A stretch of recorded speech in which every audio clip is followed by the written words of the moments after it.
I'm a software engineer working remotely for a tech company in San Francisco.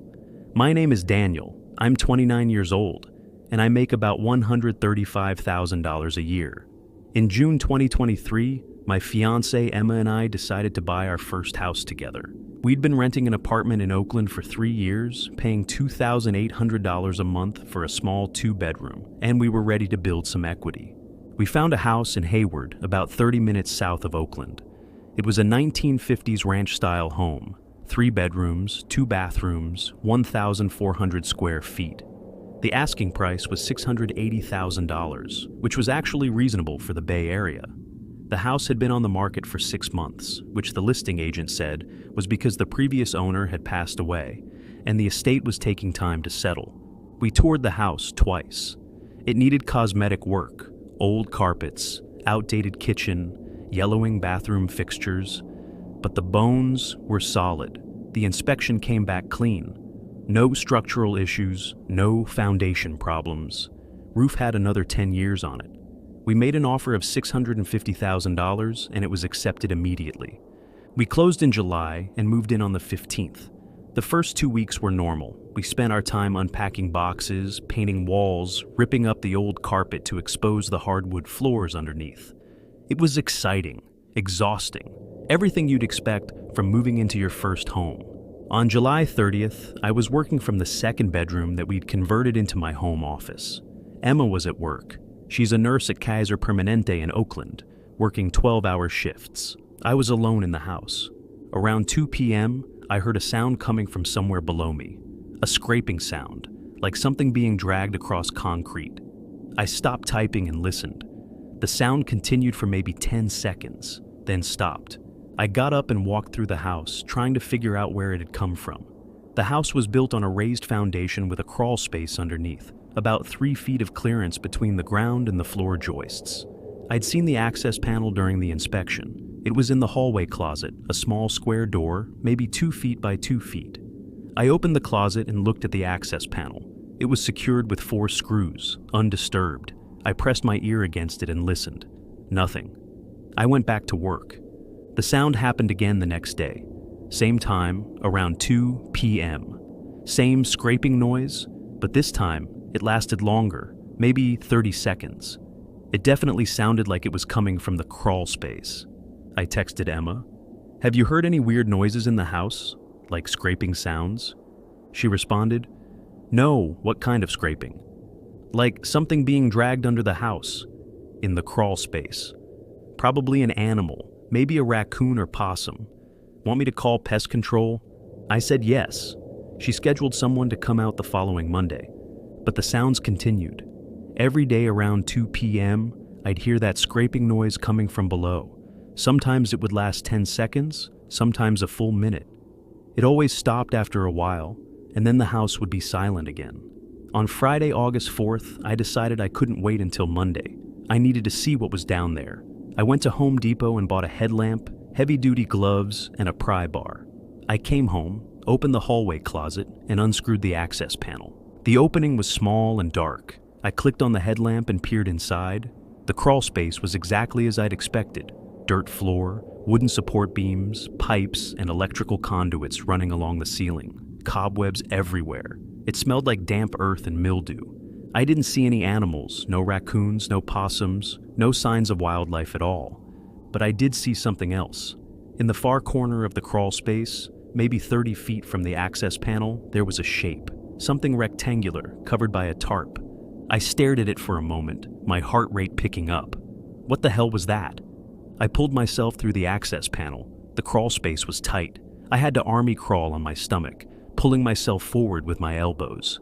The dirt was cold and damp. My headlamp beam bounced as I moved. It took me about 5 minutes to reach the far corner. The rectangular shape was bigger than I'd thought, maybe 6 feet long and 3 feet wide. The tarp covering it was old, gray, covered in dust and cobwebs. I reached out and grabbed the edge of the tarp, pulled it back slowly. Underneath was a wooden crate, homemade, constructed from old planks and nailed together. It looked like a coffin. My hands were shaking. I found the edge of the crate's lid and pried it up with the pry bar. The nails squeaked as they came loose. I lifted the lid and shined my headlamp inside. The crate was filled with items, personal items, women's clothing, dresses, shoes, jewelry, photographs, driver's licenses. At least a dozen driver's licenses, all different women, all different ages. My stomach dropped. I picked up one of the licenses. The photo showed a young woman, maybe mid-20s, with dark hair and a bright smile. The name read Jennifer Martinez. The issue date was 1998. I picked up another license. Different woman, different name, issue date 2003. Another one, 2007. The most recent one I found was from 2015. There were also Polaroid photographs. I didn't want to look at them, but I couldn't stop myself. The photos showed women, some of the same women from the licenses, in various states of distress, bound, gagged. Some of the photos were worse, much worse. I dropped the photos and scrambled backward, my breathing rapid and shallow. I needed to get out of this crawl space. I needed to call the police. I army crawled back toward the access panel as fast as I could. When I finally pulled myself through and back into the hallway closet, I was covered in dirt and shaking uncontrollably. I called 911, told them what I'd found. The dispatcher said officers were on their way and told me to leave the house immediately and wait outside. I went out to the front yard and sat on the curb. 2 police cars arrived within 10 minutes. I explained everything to the officers, showed them the access panel. One of them crawled into the crawl space while the other stayed with me. 20 minutes later, the officer emerged, his face pale. He immediately called for detectives and a crime scene unit. Over the next 6 hours, our house became a crime scene. Detectives crawled through the space, photographing everything, bagging evidence. They removed the entire crate and all its contents. A detective named Morrison interviewed me. He asked about the previous owner, about how long we'd lived there, whether we'd noticed anything unusual. I told him about the scraping sounds.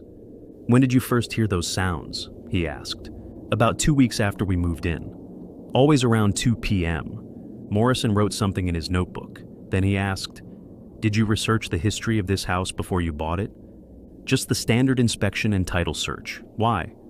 "The previous owner was a man named Richard Brennan. He lived here for 35 years, died of a heart attack in March. He was 68 years old, retired contractor, never married, kept to himself." "Okay," I said. "What does that have to do with—" "We've been running the names on those driver's licenses through our database," Morrison said. "So far, we've matched 4 of them to missing persons cases dating back to 1998. All women who disappeared in the Bay Area. All cases went cold. My blood ran cold. You think he killed them? We're opening an investigation. But yes, based on what we've found, Richard Brennan is now the prime suspect in multiple homicides. Morrison told us we couldn't stay in the house. It was an active crime scene. We checked into a hotel. Over the next week, the news broke. Our house was all over the local media. House of Horrors in Hayward. Serial killer's home sold to unsuspecting couple. The investigation eventually confirmed that Richard Brennan had abducted and murdered at least 9 women between 1998 and 2015. Their remains were never found. Police theorized he'd disposed of the bodies in remote locations, keeping trophies in the crawl space. Emma and I couldn't go back to that house. We put it on the market immediately, selling it at a massive loss. No one wanted to buy a serial killer's house. We eventually sold it for $400,000 to an investor who planned to demolish it. We lost over $250,000 on the purchase, closing costs, and the sale. But we didn't care. We just wanted to be done with it. I still think about those scraping sounds, about how they started exactly 2 weeks after we moved in, about how they always happened at 2 p.m. And I think about Richard Brennan, who lived in that house for 35 years, walking above that crawl space every single day, knowing what was hidden below. I'm a paralegal at a law firm in Chicago. My name is Sarah, I'm 26 years old, and I make about $52,000 a year.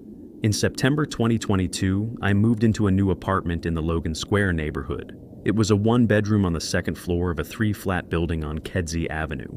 Rent was $1,350 a month, which was pretty reasonable for the area. The landlord's name was Tom. He was in his 50s, friendly, showed me the apartment himself. It was freshly painted, hardwood floors, updated kitchen, everything looked good. I signed the lease and moved in on September 15th. The first thing I noticed was that the previous tenant had left some things behind. Not furniture or personal items, but small things. A coffee mug in the back of the kitchen cabinet, a hair tie on the bathroom counter, a magazine under the bathroom sink. I texted Tom, "Hey, the previous tenant left a few things. Want me to toss them or save them?" He responded, "Just toss everything." She moved out in a hurry and said she didn't want anything left behind. I thought that was a little odd, but I threw everything away and settled in. The apartment was perfect, close to the Blue Line, walking distance to restaurants and coffee shops, quiet building with respectful neighbors. About a week after moving in, I started getting mail addressed to the previous tenant. Her name was Ashley Monroe, mostly junk mail, credit card offers, catalogs, advertisements. I'd write "return to sender" and put it back in the mailbox. Then, on October 3rd, I got a piece of mail that wasn't junk. It was a letter from the Illinois Department of Human Services, addressed to Ashley Monroe. The envelope said "confidential" and "important, response required." I didn't open it. That would be a federal crime. But I was curious. I texted Tom. "I'm still getting mail for Ashley Monroe. Do you have a forwarding address for her?" Tom responded, "No. She didn't leave one. Just toss it or return it to sender." "This one looks important. It's from the state. Not my problem, just return it." I did. But over the next few weeks, more mail kept coming for Ashley. Some from debt collectors, some from medical facilities, one from a law office. All marked urgent or important. I started to feel bad for her. Whatever situation she was in, it seemed like she'd left a lot of loose ends. I decided to try to find her. I searched for Ashley Monroe Chicago on Facebook. There were dozens of results, but none of the profile pictures matched the apartment or seemed right. I tried LinkedIn, found one Ashley Monroe who listed Chicago as her location and worked in marketing. I sent her a message. "Hi, I think I live in your old apartment on Kedzie Avenue in Logan Square. You're still getting mail here. Do you want me to forward it to you?" She responded within an hour. "That's not my old apartment. I've never lived on Kedzie. You must have the wrong person. Good luck." I tried a few other Ashley Monroes. None of them had lived at my address. Then, on October 24th, something strange happened. I came home from work around 6:30 p.m. and noticed the door to my apartment was unlocked. Not wide open, just unlocked. I was certain I'd locked it that morning. I pushed the door open slowly and called out, "Hello?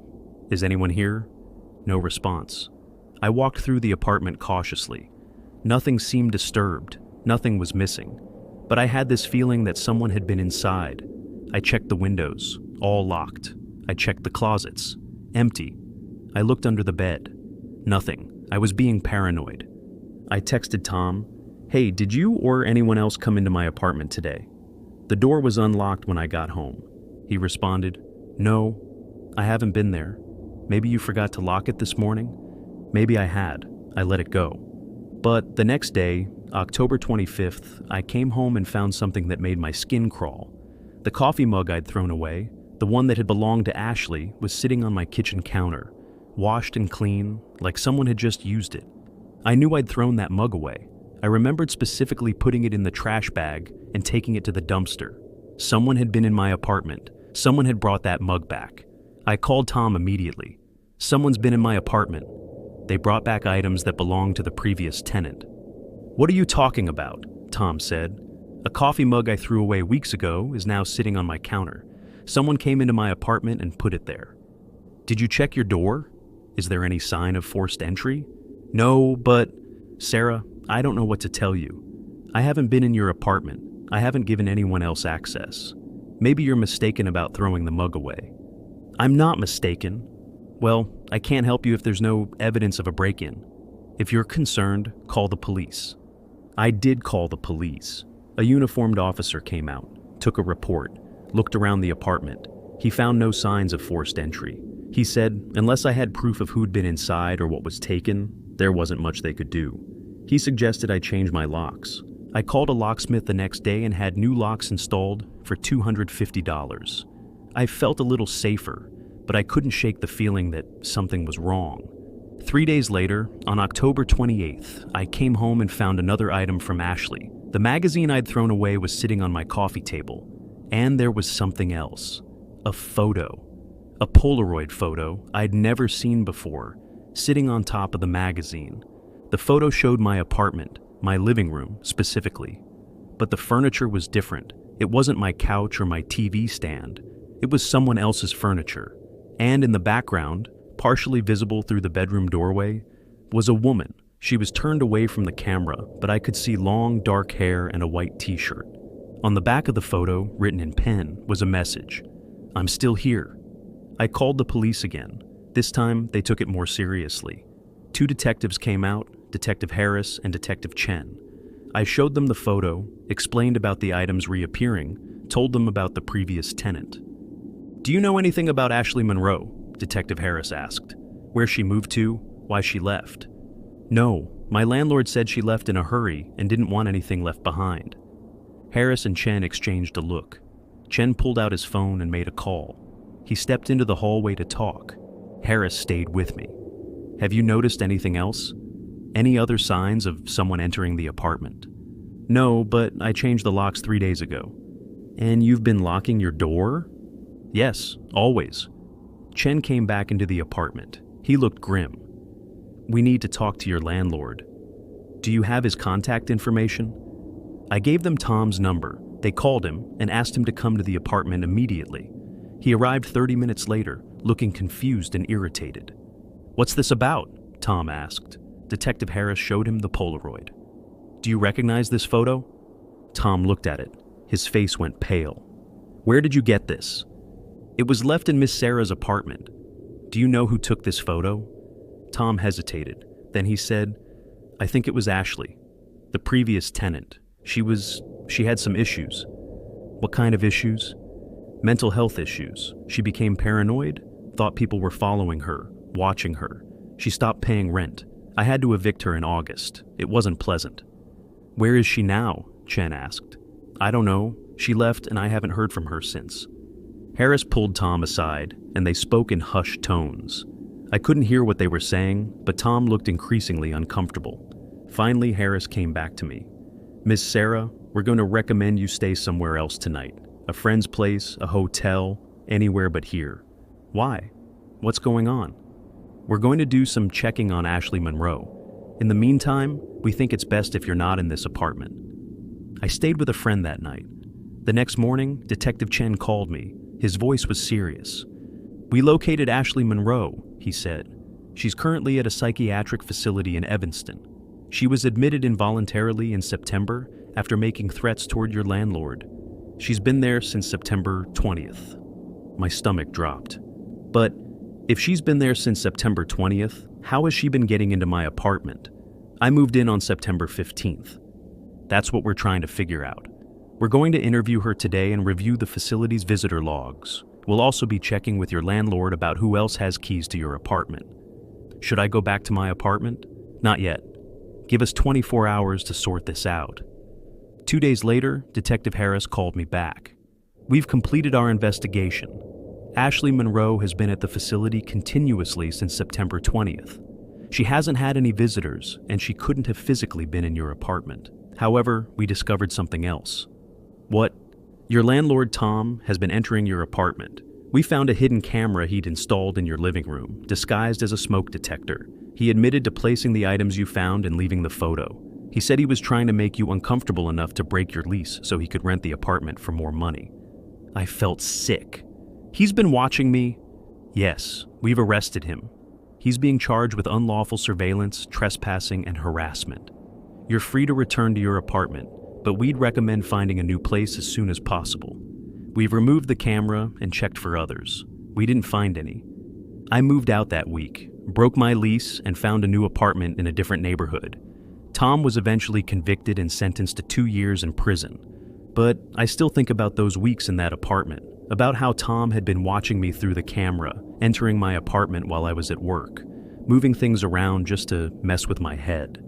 And I think about Ashley Monroe, who'd lived there before me, who'd probably experienced the same thing and ended up having a mental breakdown from it. I'll never trust a landlord with unsupervised access to my home again." I'm a high school teacher in Portland, Maine. My name is Michael, I'm 34 years old, and I make about $48,000 a year teaching history. In April 2023, I bought my first house, a 2-story colonial in a quiet neighborhood about 15 minutes from the school where I work. The house was built in 1920 and needed some updates, but it was within my budget at $285,000. The inspection had flagged a few minor issues. Old electrical panel that should be upgraded, some water staining in the basement, but nothing major. The basement was unfinished, just concrete walls and floor, exposed joists, furnace, and water heater. The inspector said the water staining was old, probably from years ago, and there were no signs of active leaks. I closed on the house in May and moved in on the 12th. The first few weeks were normal. I spent my time unpacking, setting up furniture, getting familiar with the neighborhood.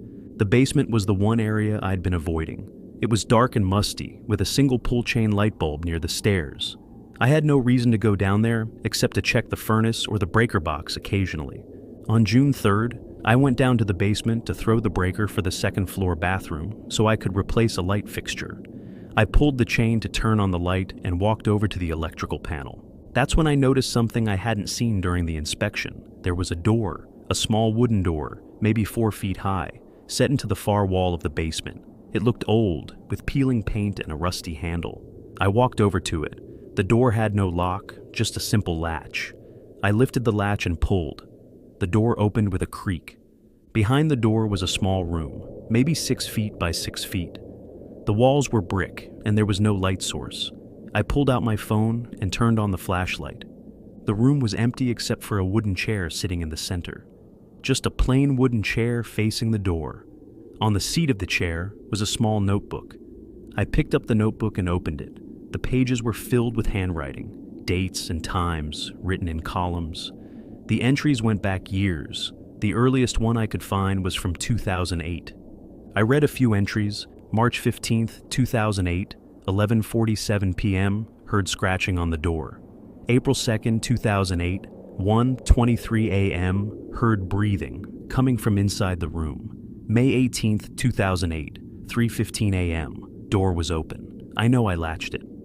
I flipped through more pages. The entries continued for years. Different handwriting appeared occasionally, suggesting multiple people had written in the notebook. September 9th, 2012, 2:34 a.m., something moved in the corner. I saw it. Shadow, not mine. November 30th, 2014, 12:08 a.m., heard a voice, female, whispering my name. February 14th, 2017, 4:51 a.m., chair was moved, facing the stairs now. The last entry was dated March 2023, just 2 months before I'd bought the house. March 8th, 2023, I can't stay here anymore. Whatever's in that room is getting stronger. I'm leaving. To whoever buys this house, seal that door. Don't open it. Don't go in that room. I closed the notebook, my hands shaking. I looked back at the chair. It was facing the door, just like I'd found it. I backed out of the room, latched the door, and went upstairs.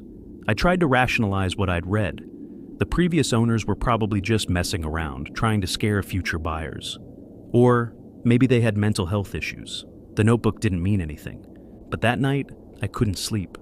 I kept thinking about that room, about the entries in the notebook, about the warning in the last entry. At 2:47 a.m., I heard something, a sound coming from the basement, a slow, rhythmic creaking, like someone rocking back and forth on a wooden chair. I got out of bed and stood at the top of the basement stairs, listening. The creaking continued, slow, deliberate. I turned on the basement light and walked down the stairs. The creaking stopped. I walked over to the small door. It was still latched. I unlatched it and pulled it open. The chair was there, in the center of the room, but it was facing a different direction now. It was facing the stairs, facing me. I slammed the door shut and latched it, ran upstairs and locked myself in my bedroom. The next morning, I called a contractor and asked him to seal the door. He came out that afternoon and screwed a piece of plywood over it, then sealed the edges with caulk. He asked why I wanted it sealed, and I told him I didn't want to deal with the extra space. The creaking stopped after that, but I still hear things sometimes. Scratching, breathing, whispers. I'm looking for a new house now. I've listed this one for sale. I don't care if I take a loss. Because whatever was in that room is still there, and sealing the door didn't make it go away. It just made it angry.